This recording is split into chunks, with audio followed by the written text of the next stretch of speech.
Let's dive into this question from a Jane Street interview for a quant researcher role. The question is as follows.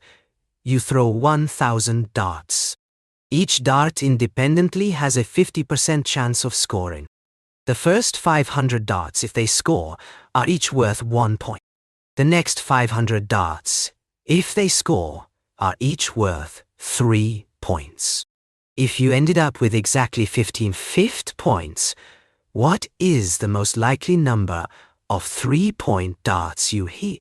In this video, we'll break down and solve this step by step. Before we get into calculations, let's clarify the scenario. We have a total of 1,000 darts. The first 500 darts, if successful, earn 1 point each. The next 500 darts, if successful, earn 3 points each. Each dart independently has a 50% chance to score. Our target is to determine, if your total score is 1,500, what is the most likely number of 3-point darts you made? This is a probability problem, with an optimization twist. Let's introduce some variables for clarity. Let X be the number of successful hits among the first 500 darts, the 1-point darts. Let Y be the number of successful hits among the second group, the 3-point darts. Your total score is then X plus 3 times Y, so X plus 3 Y equals 1,500. Additionally, both X and Y each follow a binomial distribution with 500 trials and a 50% success probability. That is, X and Y are independent, and each is approximately centered around 250. We know the distribution and its parameters, so let's compute the expected values. For a binomial distribution, the expected value is simply n times p.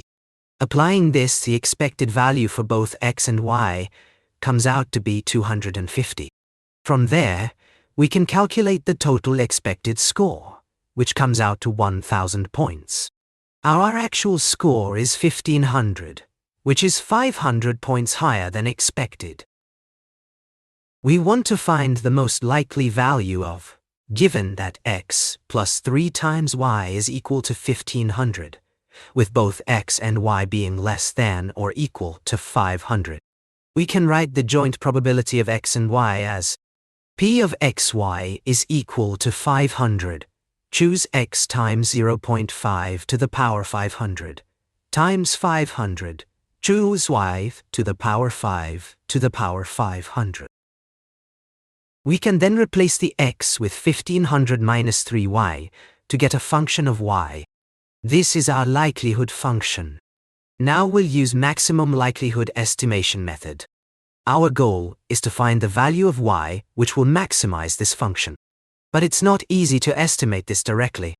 So, we'll use the normal approximation of binomial distribution. For a binomial random variable, when n is large, we can use the normal approximation.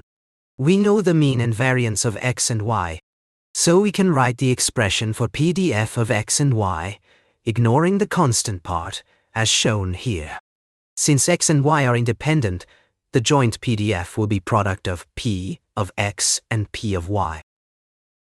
So we have the joint PDF of the normal distribution, which we have to maximize. We ignore the constant part and substitute X to get this function in YY. Now, if you compare this function in Y with the function we had previously with binomial distribution, you'll realize that it's much easier to maximize this function by simply taking a derivative. To find the maximum, we differentiate this function with respect to Y and equate it to 0. Solving it, we get a linear equation in Y. Solving the equation, we get Y equal to 400. So, the most likely number of 3-point darts scored is 400. Thank you for watching this explanation of a classic Jane Street interview question. If you enjoyed this walkthrough, please subscribe for more math, statistics, probability, and logic puzzles. And don't forget to check out datalooper.com for even more high-quality educational content and interviews. See you in the next lesson.